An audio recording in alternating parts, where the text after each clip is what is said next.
Good evening and welcome to the program. I'm Buddy Martin. This is Buddy Martin Show on a Tuesday night. He's Brenden. I'm not.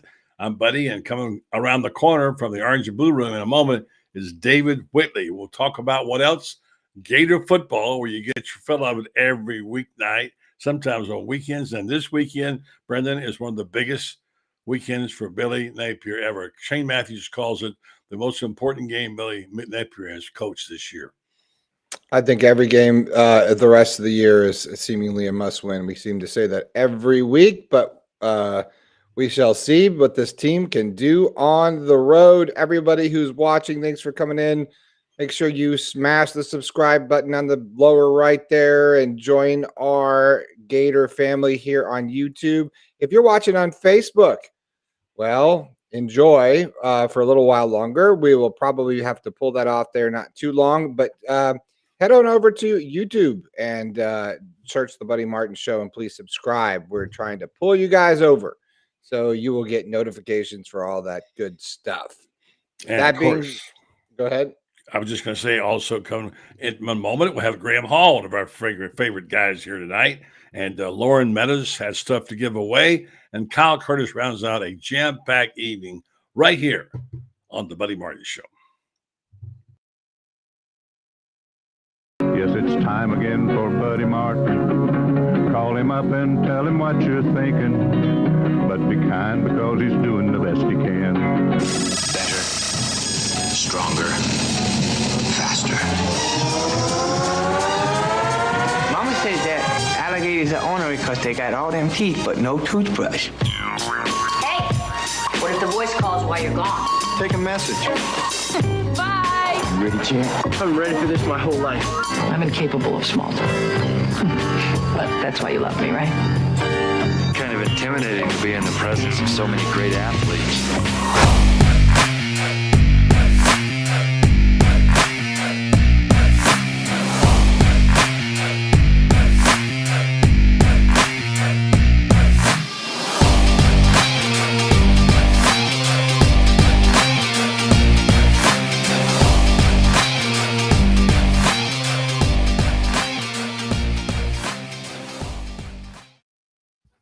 Good evening. Gathering around the fire tonight to have a little fireside chat. David Whitley leads the way. Good evening to you, David. And I struck right off the bat with a quote from Kirby Smart tonight, talking about he kind of took up for Mark Stoops, who kind of made an appeal to his people to raise money and say he needed more money, needed more help.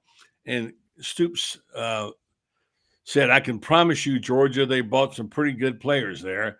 And Kirby Smart said, it's much to do about nothing, really. Mark's trying to get interest, garner money from his collective, and we're trying to do the same.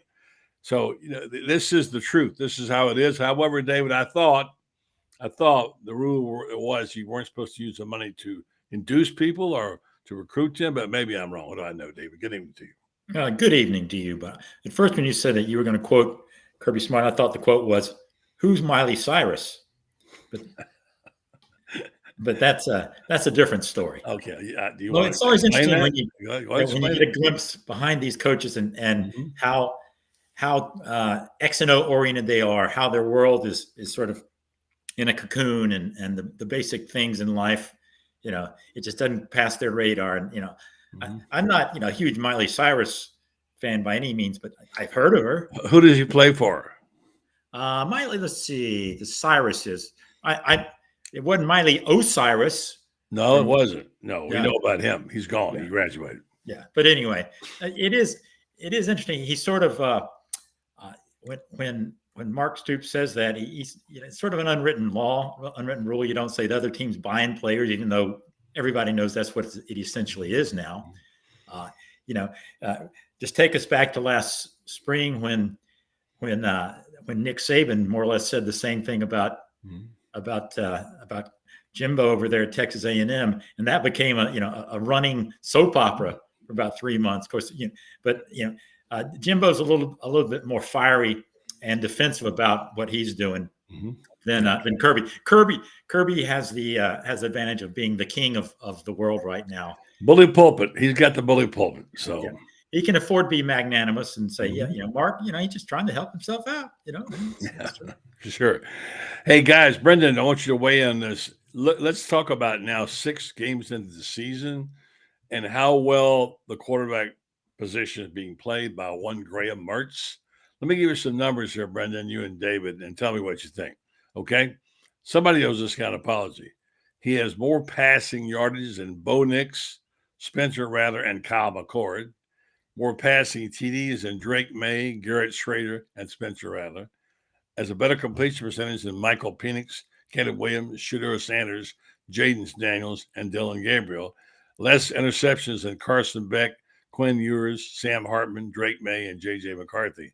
I'd say overall, Brenden, he's having a pretty good year so far. Would you say the same?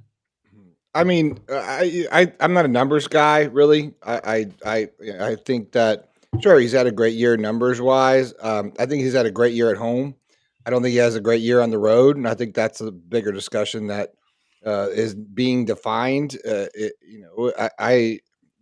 a lot of ifs or whats. I think Billy alluded to that Graham does hold on to the ball too long a little bit, that some of these sacks are on him.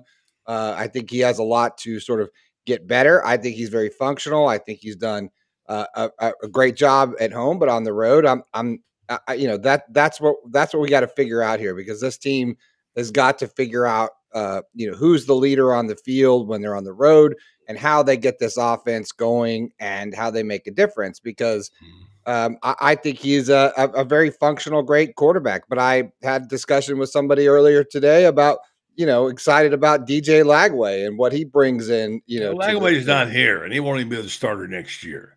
But I don't care. I still answer the question. I think he's pretty functional. I think he's pretty good. I think he's done a good job thus far, but I'm not ready to anoint him for the Heisman. Well, I didn't say it was anointing for the Heisman. David. Well, there was talk about that earlier in the year. So. I never said that. But anyway, I'd go with a guy, David, who played the position pretty well, and that's the guy I do the show with every Monday and every pot up with Matthews, and I had to do this morning. He points out this is Shane's position. I think he knows about playing the position. First of all, he called it. He said he wasn't worried about the quarterback position. He thought he'd do well. He thought he'd make a high percentage of his throws. He wouldn't turn the ball over. He'd be just fine. That's been his position the whole year. And I'm not expecting him to be a Heisman Trophy candidate. But you look at what he did. He got banged up pretty bad, David, in that game. There was a nervous moment there. They lost their starter. Came back, plays a tough guy. He showed me something there. And it's not his fault they aren't throwing the ball down the field. HBC said again yesterday, got to throw it down the field. And I agree with him. And Shane said, if you throw it down the field 10 times, if you complete 3 of them, that's a good day. So I think what you're talking about, Brenden, is the offense he's trying to run. And it is conservative offense, which is one of the reasons that Billy's under the gun somewhat, I think. Don't you, David? Oh, yeah. That's the main thing you hear, is that he's too conservative. I mean, it's something that gets back to just the Florida Gator conditioning that everybody wants the high wire act that Spurrier bought here. But, I mean, it is a pretty pedestrian offense when you go by it. And, they were averaging like 19 points a game against, FBS teams going into last week against Vandy, which is, quasi FBS this year. So, I mean, there are issues, but, let's just say Graham Mertz is far less of an issue than people thought he would be. And that's where I think the apology is in order, because if you recall, the conversation all summer was, is this guy capable of tying his shoes pretty much when he got out there? That he was considered a complete washout at Wisconsin, and Billy rescued him from the heap. And Billy got a lot of grief for saying we looked all over the transfer portal, and he's the guy we chose, and a lot of eyes were rolled at that. And, so he has certainly proven better than I think most people thought he'd be. Brendan's right. I mean, he's not Heisman guy, but, it's considering what people were worried or thought he might be. There is a lot of rethinking that should be done about him, because he's definitely, he's not, as Brenden said, he's not Patrick Mahomes where you say, all right, go win the game for us. Right. But if he has enough people around him and the right calls being made, he can make the plays. He's shown that. Do you ever think, David, for a second, and maybe it's possible that the play calling is wrapped around the fact that he doesn't have the ability to really throw it downfield, that he does hold on to the ball a little bit long. That I'm sure that, and Billy's not going to say that in a press conference. He's he doesn't call out players and say that kind of thing. So I guess sometimes I wonder, you always bang on Billy, but maybe that they're tailoring the offense around, what he's capable of. Yeah. Oh, without a doubt. When it's like, last year they tailored it around AR, and Billy one could go up there and say, Anthony misreads every third play and misses guys. But so the offense was tailored around him, and now it's tailored around, around Graham's strengths and weaknesses. Yeah. His deep ball, I mean, we've yet to see it, and I no doubt, but I think that they, regardless of who's there, you're Shane and the people they say who do know a lot more about this than certainly I know, and say they'd rather him miss a few balls, miss more balls, and not complete 79, complete 69, but loosen up the offense or loosen up the defense more that way.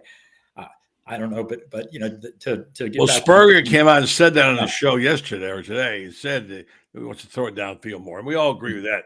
I don't think it's because of the inability to throw the football. If you've seen his arm, it's decent.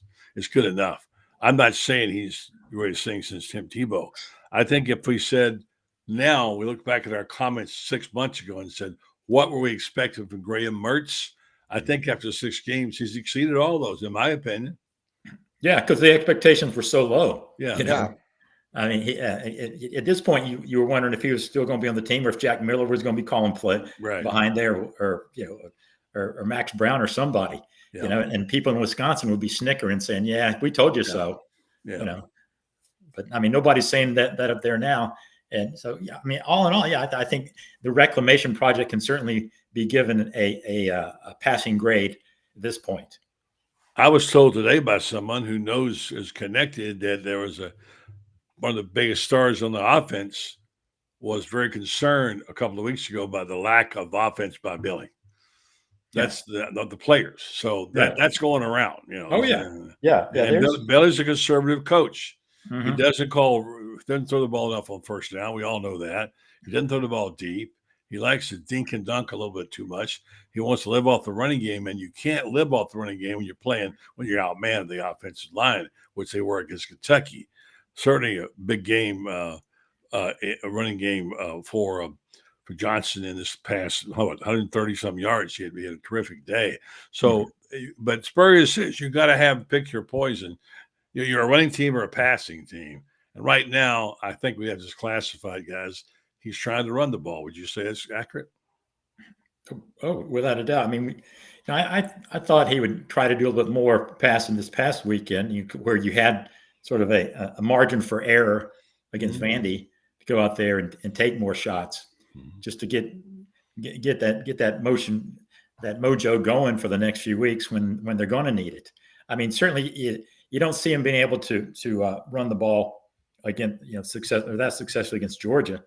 And, the other, looking down the road, I mean, you don't know what kind of, if LSU even has a defense at this point, but it's hard. That's terrible, isn't it?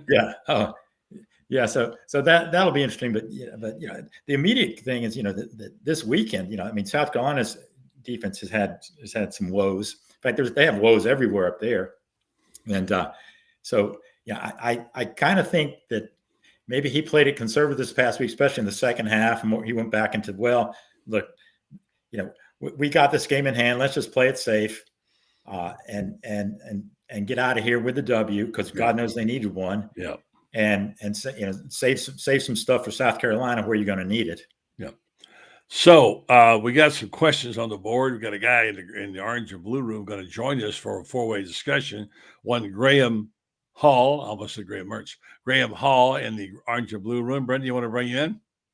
Yeah, we'll just bring in Graham, see if he's ready. I see his hair popping through. There's my man right there. The hair always goes first. What's up, Graham Hall? How are you, sir? Doing very well. Yourself? Good seeing you. Brenden, David, what's up, buddy? Good to be back. Good to see you, Graham. Good to see you. Yeah.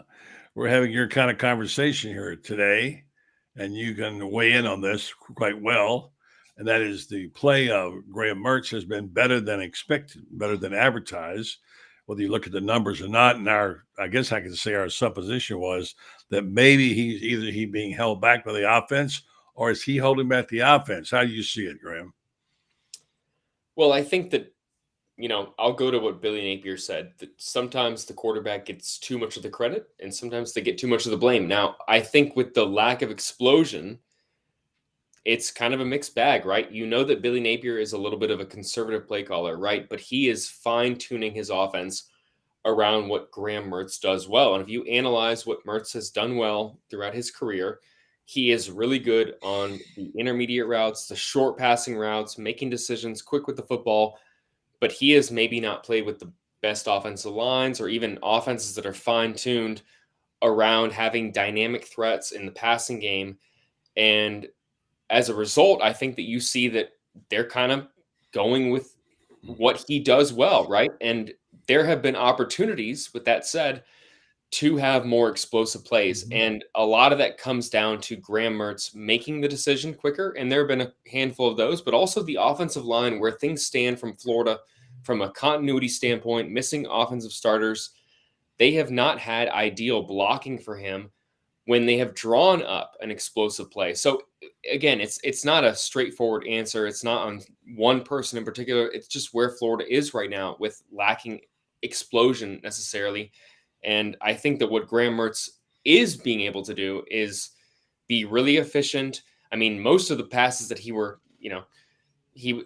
was listed as being incomplete on were drops by his receivers, I think, on Saturday. So when he is able to find an open man, he is on target. He throws a very catchable ball, and he relies on that, speed and space to get the athletes in position to go make something happen after the catch.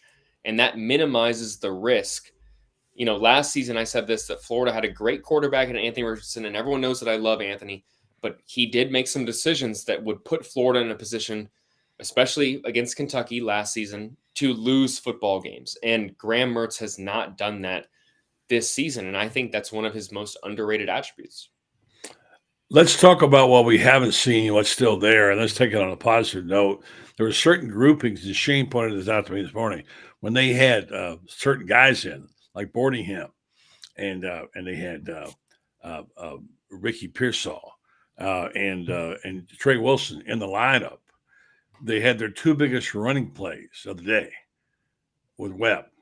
There's certain groupings, and we all know that the tight end was needed and intermediately, and they needed to get some explosive plays out of Pearsall. And Shane says they could throw that slot fade a lot more, and that we think should be effective. How much more juice does this team have? Why have we not seen Aiden Mizell? Have we seen Frazier's? You cover the team daily, Graham. What do you think? Well, I'll pass it off to David here in a second and put him on the spot. But I think that also when it comes to being a wide receiver who has gone through multiple position coaches and kind of gets a fresh slate every single year, and you add weight to your frame, and maybe in the case of Mizell, come in as a freshman, and there's so much to learn as a first-year player, and there's other first-year players you're competing with and 5-6 other receivers on the roster ahead of you, it's going to limit your opportunities, especially in a game that, we were just talking about may lack explosion from a Florida offense. So I don't think it's necessarily an indictment of a guy like Aiden Mizell, Jaquavion Frazier's, Marcus Burke even. There are things that we find out about after the fact a lot of the time, minor injuries, things guys are playing through. I mean, Andy Jean as well. I don't think a lot of people knew what he was playing through to begin the season, going through an MCL sprain. People, I think, are a little bit sometimes quick to judge and wonder, well, what are they doing wrong? There maybe is something that we don't know about. So just keep that in mind with all these young guys. It's either, it's kind of like golf, right? When you try and fix your swing, a minor correction can lead to you being potent, right? To you fixing everything. And in the case of a lot of these guys, that's what this is. That's David's game right there. Minor correction. It's my game. I mean, I think we all can relate to that, right? Don't blow it up. It's just a little tinker. David, your thoughts on what he said? Well, about my golf game, and needs more than a minor correction, but about the offense. Yeah, there's a lot. There is stuff we don't know, and the injuries and stuff like that. And I think that a lot of the potency, and Franz has been hitting on this, that it took a while for some of these guys to work into these roles and mature. And thinking about Arliss Boardingham, who a couple of weeks ago he wasn't getting much rips. Then he had the interception against Kentucky, but since then, I mean, when you look at what he did this past week, you can see the guy sort of growing up before your eyes. And I think having a reliable tight end, not just reliable, but a guy who can make some plays, and is something that the defense has to think about. That's going to help the second half of the season. And getting Trey Wilson back, he brings such a, there are quick guys and fast guys out there, but he is quick and fast, and he's just got that it factor. Mm-hmm. And you saw, when he had 6 catches in the first drive against who was it? Tennessee or what? He got hurt. He got hurt. Yeah. Yeah. Yeah. So he came back, but then this past week, you can see he brings a whole nother dimension to him. So, if you can get him out there and Pearsall out there, and maybe another just one of the young speed guys, maybe we'll see more. I mean, I would like to see more of that out there. I'm certain, Shane has been preaching four wides for a long time, not just four receivers. He wants 4 speed guys out there. Yeah. And obviously that will give the defense more to think about. And, and in a way it's true. The passing game can open up the running game when you don't have 10 guys looking at it. You can't do that when you have the speed guys out there. But again, that goes and puts the onus on that offensive line to do its job too. And that's been sort of a hit or miss proposition this year. Brenden, are they a run team or a pass team? I don't think they know what they are. I think they're trying to figure that out, because I don't mean to be trying to reiterate the same thing, but what are they on the road? We know what they are at home. They like to be a run team. They like to run it up the gut. They like dive left, dive right, especially against Tennessee. They like to dominate the line of scrimmage. That's what Billy likes to do. But what are they on the road? What are they in Kentucky? What are they in Utah? What are they going to be in South Carolina? Because I think that is and Billy alluded to it, is how do they not go 3 and out the first couple of possessions? How do they start to, because you get behind on the road, and especially in the SEC, 7, 14 points, you're done. You're not going to really, percentage wise goes way down after that for you to be able to win. So how do you put points on the board, when you're on the road? And I think that's what we have to see in South Carolina, because that's another SEC team, another loud place, a pretty good defense. So what are they going to establish? Because I don't think they really know what they are. Whether it's like whatever is really working at this point. I think that and it's hard to judge against Vandy. It's hard to judge against McNeese. It's hard to judge against these other teams, because it's just not the same thing when you're playing on the road in the SEC sort of hostile territory. So I think they'd like to be a run team. I don't think they establish themselves very well as a run team on the road, especially. I agree with Shane. I think they need to be more of a passing team. Maybe Graham Mertz doesn't have that, in his arsenal. Maybe that's just not what he's going to do. And maybe he does have a tendency to throw a pick. When you start opening up the offense, a la Utah, when you try to do a lot of different wrinkles, what do you get? Do you get a lot of confusion and what that might be? So, look, I'm not super excited about the win against Vandy. I think you had to win that game. I think you were supposed to win that game. And you won that game at home. That's good. But there was a week before that, you shit the bed in Kentucky. So what are you going to do? What are you going to shit the bed? Were you going to do that again in South Carolina? You're going to football term. Yeah. Well, it is a football term in my world. So therefore, you have to consider, you have a bad first quarter, you throw a couple picks, you get behind 14. We're going to be having a different conversation next Monday. Okay, I'm going to do this. I'm going to read this Titan MRI. If I might come back, let's talk about South Carolina. Let's talk about how important it is. This team is only 2-3. They're a 2.5 point favorites. They're not that good a football team. I'm tired of people beating me over the head with Kentucky and South Carolina. I get it. Florida played terrible against Kentucky. But South Carolina is not Alabama or Georgia, and they're just another mediocre team. Florida needs to win that football game. But first, let me tell you about Titan MRI. Titan MRI is worth a short drive to gain, so no insurance is no problem. You can pay with cash or card with same-day scheduling available. Start feeling better today because Titan MRI is North Central Florida's premier independent MRI facility. Premier independent MRI facility. Come see why hundreds of patients all over Florida are visiting our Gainesville location, Ocala, Marion County, the Villages, many others. That's TitanMRI.com. Well, we got one going on Saturday afternoon. Coach Spurrier is headed up there today. Told me today he headed up there for a little party or two. He has 2 grandchildren that live there by his son's previous marriage, and they plan to enjoy them. And, of course, he's still a bit of a hero up there. This football game for 2 teams that are pretty mediocre has big implications. How big, David? Oh, it's big for both teams because, South Carolina being 2-3, that they didn't think they'd be in that because they had such momentum coming into this year after their, sort of that baffling into the last year where they stunk at Florida. Then they turned into the 49ers the next few weeks, beating Tennessee and Clemson, and they played really well in the bowl game. Everybody thought they got the mojo going. They're back, right? Yeah, Shane Beamer's got it going, and they lose first game against North Carolina, and then they hung in there against Georgia pretty well. So I mean, you can see that I certainly wouldn't give up on what Beamer's doing right now. But at 2-3, they really don't need to go to 2-4 because then people are it's going to be like the Billy morning around here after that Kentucky game. People are going, well, what's going on here? So especially at home. So I mean, they got a lot of pressure on them to win this game. And Florida, it's obvious that you're going into the off week. There's a huge difference going into that off week at 5-2 with Georgia looming than at 4-3. Yes, there is. And all this road talk. If you can't win this road game, I don't see them winning any road game. Yeah, this is as easy as it's going to get. Yeah, not that it's going to be easy, but it's certainly going to be easier than Missouri. Yes, Graham. I see 6 games here, and according to me, I see 3 winnable games. I'm not sure about the others. I'll put LSU in a neutral category because their defense is so bad.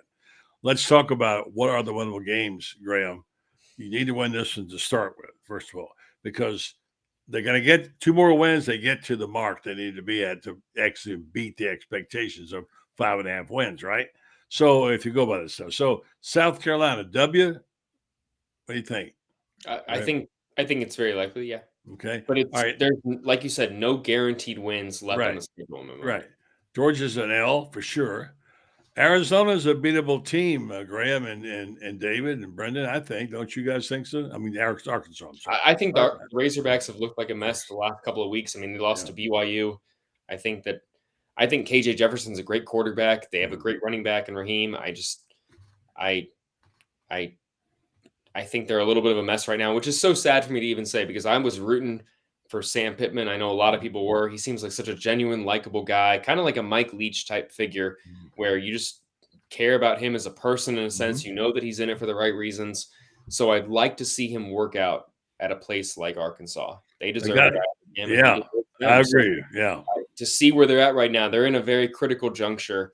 I would even say, not to refute an earlier point, but I think that South Carolina, their expectations may be even a little bit lower, where Shane Beamer will get a little bit more of a grace period. They see the ethic there that he is putting in. But with Sam Pittman, I just don't know if he's going to get longer than maybe even next year before they try and go for another, home run type hire. I think he's going to work out there eventually. They're going to get NIL figured out in Arkansas as well, but that's a guy that you want to root for. But in terms of this Florida game, I mean, they could kind of get Dr. Jekyll or Mr. Hyde, in a situation. You could have a KJ Jefferson 5 touchdown performance against the Florida defense in my mind, or you could see them be a mess like they have been. It's hard for me to read that one. I just hope that game is a night game because if Florida debuts the black jerseys and that game gets a noon slot or a 4 p.m. slot, that is going to be hilarious to me because people have waited forever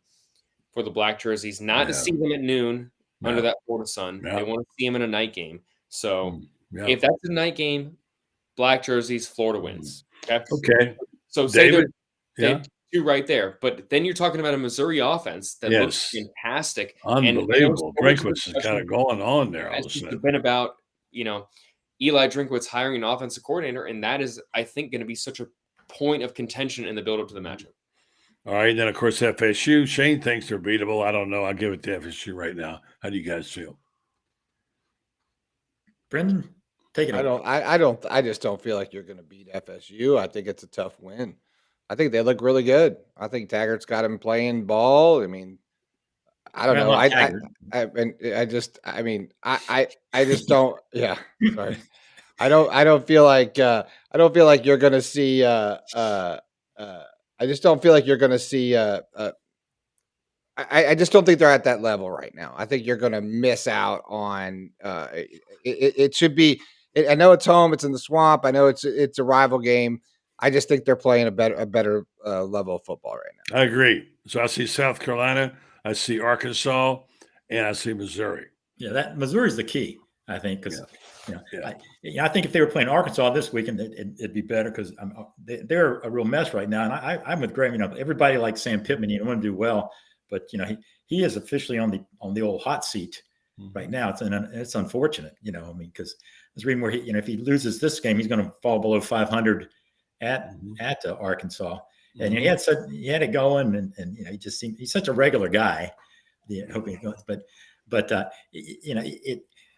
would think that they're going to beat South Carolina and Arkansas at this point, and that makes it the kind of year where at least they've got the 6 wins, but that puts it all on Missouri, I think, because that looks very possibly winnable, but the way Missouri's playing, right now I wouldn't go with them, but I see them certainly have a better chance to beat Missouri than they do the other 3, at LSU and Georgia and FSU.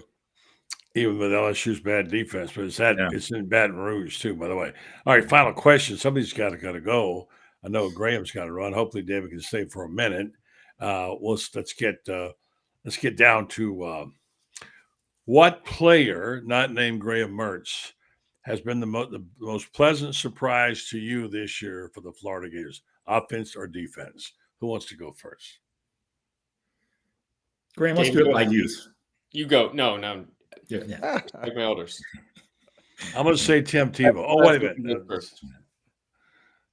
Go ahead. All right, I'll go ahead and say it. I'm going to go ahead and say that I've been most surprised by Jordan Castell, because I think that for a freshman to come in, especially at a vulnerable spot, because so many projected a guy like Kamari Wilson to come back, or Florida to have to add to the portal by taking a guy like RJ Moten, and especially what we saw last year where Florida had miscommunication issues. They gave up a lot of explosive plays that were big for touchdowns. That was, I thought like a very critical spot for Florida to address, because I had no questions about the front 7, but to see a freshman come in and lock that spot down and play as well as Castell has played, I think it's key for evaluation for Billy Napier and his staff. It's key for also, it's reassuring to the fan base, because they see a coach that is not just going to play the elder statesman in the room if it means that it's going to put Florida at a competitive disadvantage. Because when you see someone that should be playing, whether it's a coach or other players on the team, and if they're not played, that can lead to fracturing in the locker room. And to see a coach or assistant coaches, whoever you want to, give the credit to in this position, to see them be willing to play a freshman from the jump at that position, a critical one where there was a lot of pressure, I think is really, it's a validation, I think, of Billy Napier and his coaching staff's ability to maybe be cut out for it long-term, especially coming off of a coaching staff that was so keen on playing older players over freshmen. So I think that just what Jordan Castell's play symbolizes, what he has done this season, how he has played, how he's graded out, I think that he kind of is a microcosm for the most encouraging player aspect of this current team. Okay. Well, hold on one second. Let David weigh in, and Brenden, they'll let you go, Graham, okay? I know you Yeah, I got mean, I would agree, and I won't say you stole my guy, but I mean that was the good answer, because I mean all the stuff you said is true. Because I mean this kid was playing high school ball a year ago, so you didn't expect anything, and he came in well regarded, but I don't think anybody thought he's going to lock down the starting position right out and play well enough to keep that position. I mean, it's funny you mentioned Kamari Wilson. I mean, is anybody get out the milk carton and look for him? really, His face on it, and but. And you saw it. Maybe we have another game. Bryce Thornton starting last week. So you got two freshmen back there in DBs, and we don't need to relive that secondary the last few years. But as you mentioned, there are guys that you sort of wondered, man, you're scratching your heads because you've been here 6 years and still can't figure out an angle to make a tackle. But these guys. They give you a lot of hope for the future if you're Florida fans, and I'm sort of hard pressed to think of a real surprise other than Mertz, which I'm not that surprised because I knew he couldn't be as bad as people in Wisconsin said anyway. And Eugene Wilson has been, I don't think it's a surprise, but I think because he knew he'd be good, but he's been when he's out there he's been better than good, and so. All right. Any of those two young guys would certainly fit that answer. Brenden, who you got? Well, I like Thornton too. I thought he's been a pleasant surprise back there at safety. He's playing good ball, and and I don't think Princely's a big surprise. I think, but I have been very excited to watch him play. I think he's the highest rated player of the defense this year. He's coming off the edge. He's playing great football. I think he's got 2 sacks. He just seems to be electric for that defense this year. I think he's underrated, and to some degree, I know he got that with the East-West Bowl. We reported at GatorBaitMedia.com. What everyone did, but the East-West Player of the Game. I think consistently he's been excellent all year, and I think he's been a huge force for the defense. To be playing at the level that they're playing. I'm going to give you 2. I think they'll go together. I think these young linebackers are really promising. I love Shamar James and Scooby Williams. They're going to be out there a long time. If you're strong in that middle linebacker position, you got a chance. And, of course, Derek Wingo is one of my favorite guys, not playing bad out there on the outside. So those are my guys. Any final thoughts, Graham, before you go tonight? No, great answer on Princely. I think that, we look at the stat sheet too much to determine whether someone's playing effective or not. And I think Princely is a good indicator of when you watch someone on film, how they're winning. His pass rush win rate is the highest in the country of Power 5 defenders. Great answer on him, because I think that he has maybe been a little bit, overlooked this season because so many people expected him to have a good year, and he's living up to it, if not exceeding it. So great answer to him, because I know we've also focused on the young guys and a few other, additions like, the new shiny toys in the room. But Princely is a returning guy who has benefited from the coaching staff, has improved and built upon that, and can't be overlooked. Well, Graham, just don't you think that position as a whole sometimes, Oh, he's dropping into coverage too. That's what I'm saying. It's like raised. Yeah. I played tight end in high school. Doing things that don't necessarily show up on the stat sheet make a huge difference on defense. Being able to hit your tight end, shut him down from going out, dropping into coverage, playing the run, staying home, those kinds of things. Those are things that don't, that I see from him that are different and better. And like you said, been building on it from the last 2 years. So I guess that's what I kind of look at with that. And I agree with you there. Who can say his name? Oh, Princely Umanmielen. Emilian. Fine. Uma.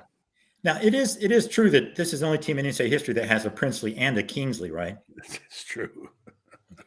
Leave it to Whitley to come up with that. A rook. Columbo strikes again. Oh my goodness! All right, Graham. Thank you. Graham. Thank you, buddy. See you guys. David. Bye, Graham. Graham Hall's up. We've got Loren Meadows in the orange and blue room. Can we do our quick spot and bring Loren in? And we got behind him. We got somebody standing by too. Can we do our quick? Loren's the only one in the orange and blue room, but well, that's right. Bring him aboard. Let's do our spot and get started. All right, we'll be right back with everybody. Stay with us, Loren, and trivia questions, and somebody else might join us as well right after we hear from Meldon Law. Jeffrey Meldon. Jeffrey, you do a show where you ask a lot of questions. I've got one for you right now, okay, regarding how do you know whether your case is being handled right and what to do about it.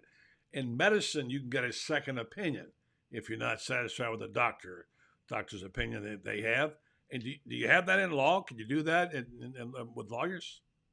Yeah, buddy. As a matter of fact, we get quite a few calls from folks that have signed up, particularly with the big box law firms, that they do a hell of a good job of putting ads on TV. But after that, they don't really measure up to the way we try to create a client experience that's outstanding.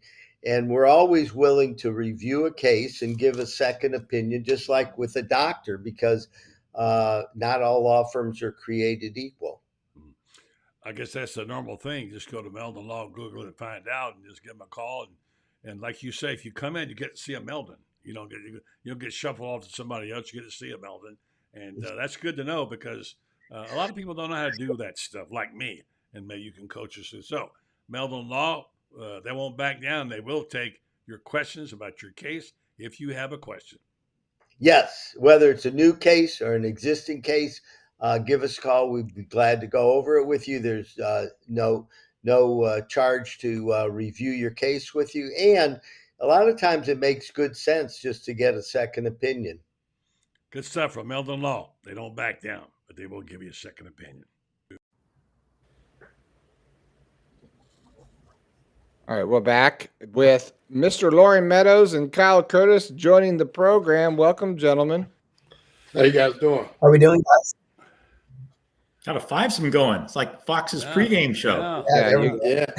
You never want to get behind a fivesome on the golf course. So if we want to have another golf reference there. The guy in the orange shirt's got goodies, though. He's got goodies, things to give away tonight. So let's be nice to him. Well, the same guy wins it every week, right? I mean, I think you can't win it every week, right, Loren?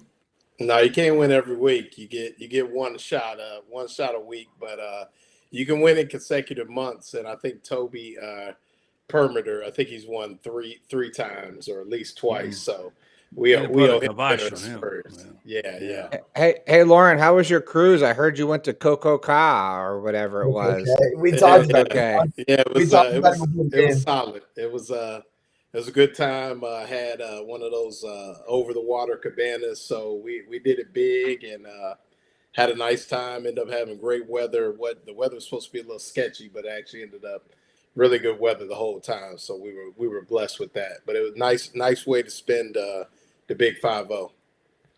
Happy birthday to you. Thank you. Loren, you had his 35th birthday again this year. That's great. Yeah. So. We've been having a good discussion, guys, about Gator football. What else? And I'll let Brenden kind of lead you into it. David has been his stellar self. Would you say, David, that Florida's the only team to have a Princeton and Kingsley on the roster, right? Yeah. Well, according to Pro Football Focus and the Elias Sports Bureau, yeah. Somehow, if they could just get a Queensley in there, you go. It'd be the ultimate trifecta. Yeah. Exactly. Or Duke. Get Duke. Duke. Very good. It's all so royal right now. Very Game of Thrones of us, isn't it? Billy Dilly, by the way, to you all. Hey, we're talking just a little bit about. We asked you this question: favorite or I guess biggest surprise offensively or defensively besides Graham Mertz for you, Loren, this year. I'd probably say Eugene Wilson, just his usage when he's been available. I thought he'd be kind of a spot guy, but you and I have talked about it, and Buddy and I talked about it today. I think the offense has a different tempo, a different tenor when he's in the game. When he's on the field, it looks like the playbook kind of opens up a little bit, allows them to play a little bit horizontally, which I know kind of frustrates people, but I kind of see it as kind of what I call long handoffs where you shooting it out there to a guy and giving it to him on a jet sweep or things like that, and it's still getting 5-6 yards a pop. And I think just the amount of activity that he's been able to get involved in when he's on the field. So I'd say Eugene Wilson the third. Kyle? Offensive side, I'm going to go with Arliss Boardingham. Coming off that big game last week, since Kyle Pitts left, a few years back, Florida's kind of been looking for that tight end presence, kind of check down piece. I think Arliss Boardingham's the guy on offense, and then on defense, I'm going to go with Jordan Castell, and kind of just that whole freshman defensive back group in general. Obviously, Jordan Castell, Jakeem Jackson, those are highly recruited guys who, we talked about a lot all offseason. But, I think Castell's, if not the highest, second highest snap share on the whole defense. He's really, people are going to say he gives up plays, stuff like that. But at the same time, he's going out there, he's making plays, making pass breakups. And, he's been one of the most reliable people in that secondary all year for us. So I would say Florida freshman defensive backs and Arliss Boardingham. And I'll David, solid. Sorry, go ahead. Oh, no, and I was going to say, really, from a surprise, I guess not. I'll be negative a little bit, and maybe it'll light a fire under him if somebody gets word to him. But I've kind of been surprisingly disappointed in the play of Jason Marshall Jr. Oh, yeah, I think I agree with that. Somebody that I thought was, that's probably been my biggest surprise on defense. Somebody that I thought would really be able to lock down, a third of the field for the Florida Gators has really struggled on the outside. Is going to have a big test again this weekend with Xavier Legette from South Carolina. So right now, I think the biggest surprise to me has been the fact that, Jason Marshall has actually been, it seems like he's regressed a little bit, actually. That's true. If he'd asked for unpleasant surprises, he would have been the guy. And if I may, I was reading the chat room here, and Toby put in a guy that we overlooked, Trey Smack, is a pleasant surprise. I was going to say Trey Smack, but because that after Mahalik, you thought, well, gosh, he won the job. So, and you thought if Trey Smack couldn't win it going in this year, will he ever? But after Mahalik sort of sputtered, and Smack's been, I think, pretty much perfect since then. He's yet to have to make the big kick under pressure.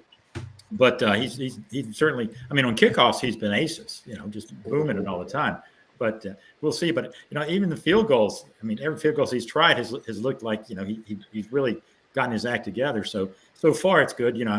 Won't be ready to throw the complete parade until he makes, a clutch kick, to win a game or where they really need it. He looks good, though, man. I tell you what, I like the way his form looks great. He looks like an athlete kicking the football, Loren. Yes, he sir. just looks like an athlete, and he looks confident. I think the kid's going to be a weapon in these tight games, which they're going to have a few, and could make a difference in having those 7 wins or whatever. I think that kid is really something special. He might have been I don't say he's the biggest surprise because everybody wanted him to play. I talked to Shane about this 100 times. Where's Trey Smack? And what we got back, what we heard from Allie, who'll be on tomorrow night, was they knew that the guy kicking the field goals was low, kicking the ball low all during practice. They didn't surprise him. He did it in games. How come the coaches didn't know that? And look what they put him in, and what happened? Automatically, made every field goal, and then some. So that's a coaching decision I don't quite understand.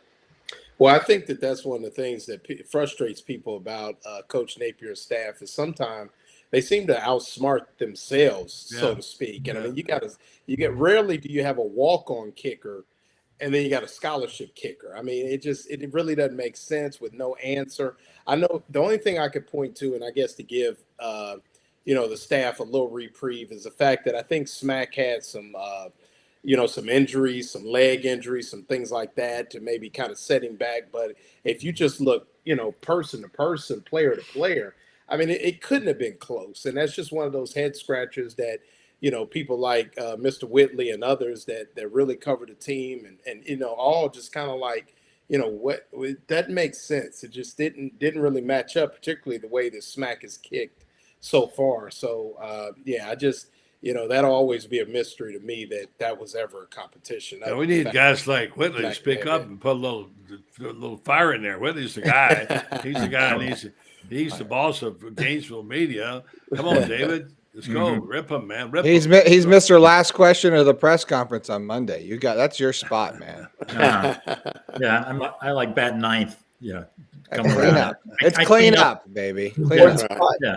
I try to pick on what hasn't been asked or what needs to be reiterated. Because the way Billy talks, you get one shot. That's about it. That's one opportunity. Yeah. He filibusters. He filibusters the whole. You can't get but one in.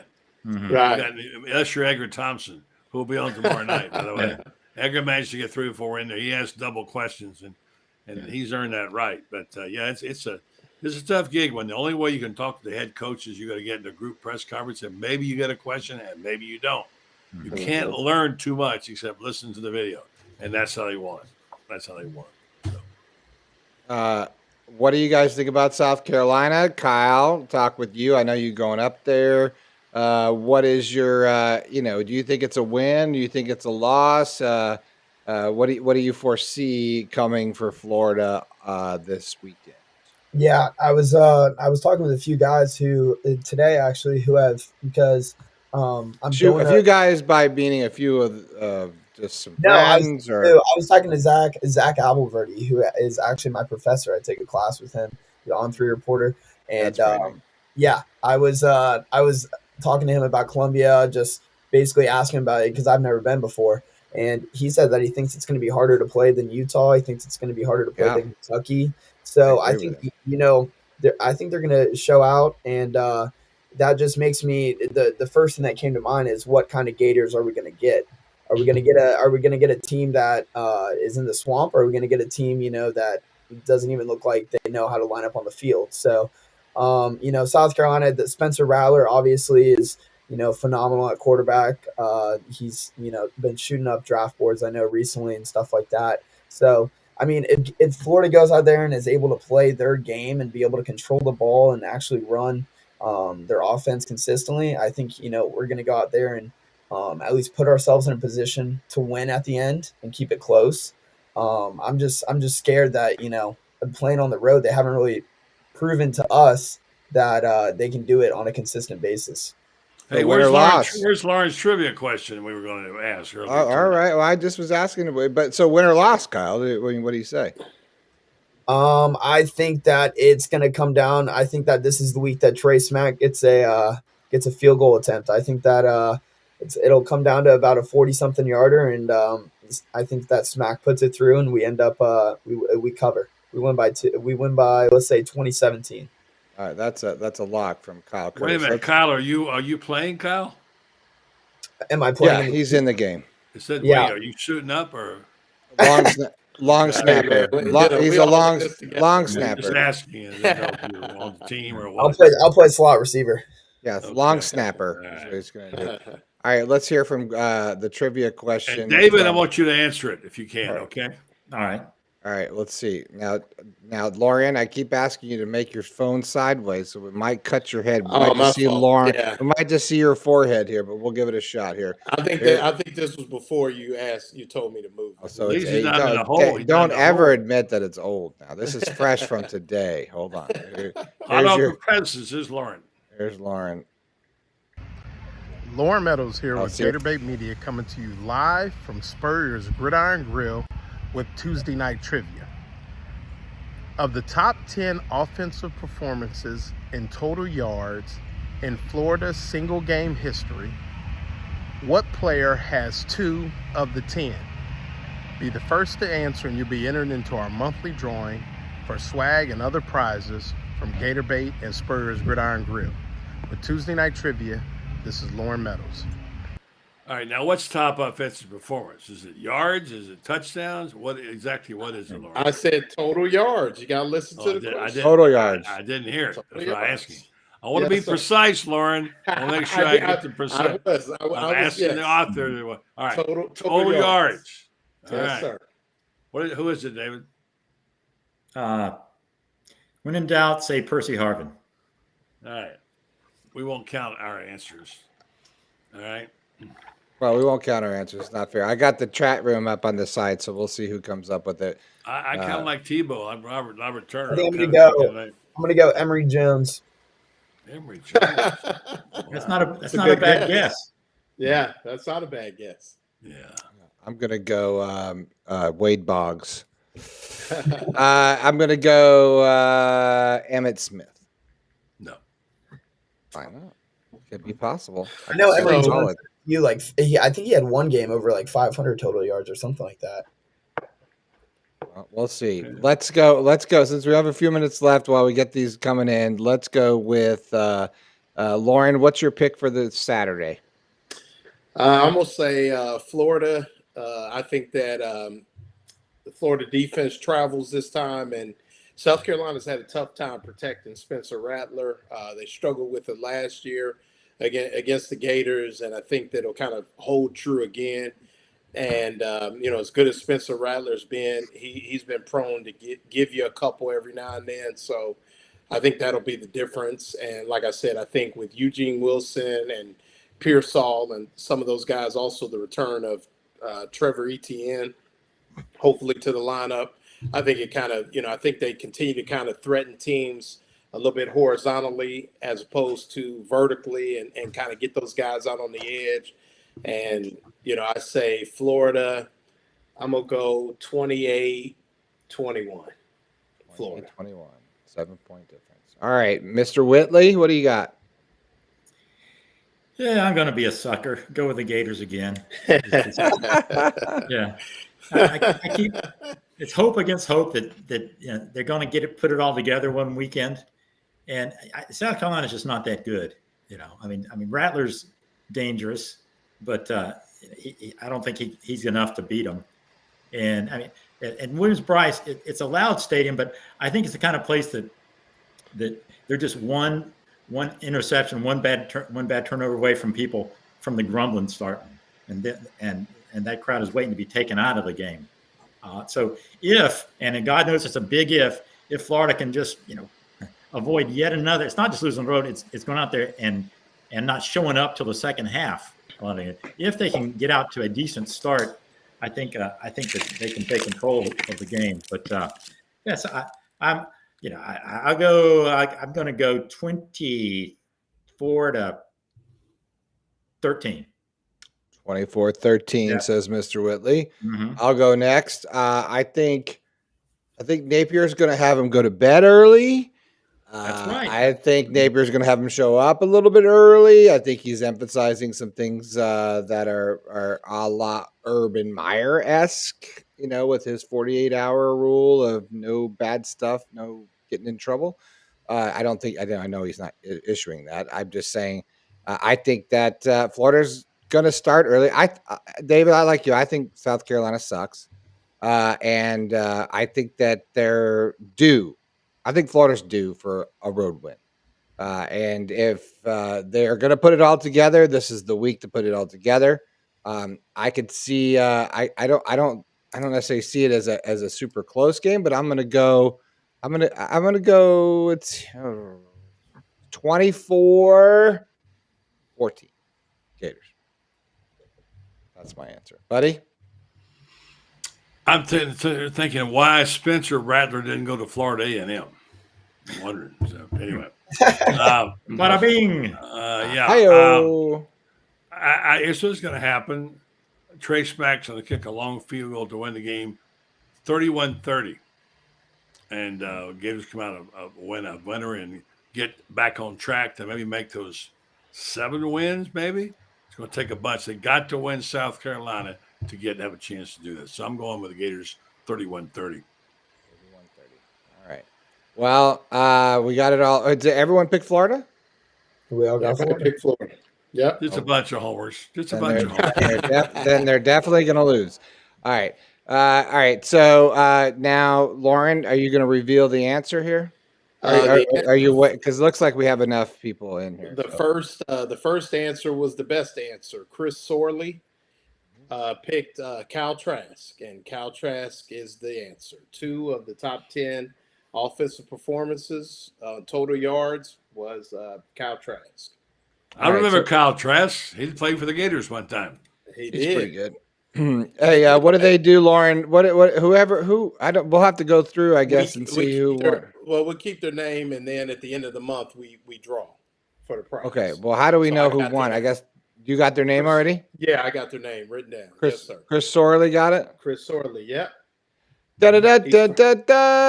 Chris Sorley, you are the Right. winner. Speaking of, and I think, I don't know if, and I may have missed it, but, somebody said, like, as far as, like, Spencer Rattler and Graham Mertz having the same kind of stats and things like that.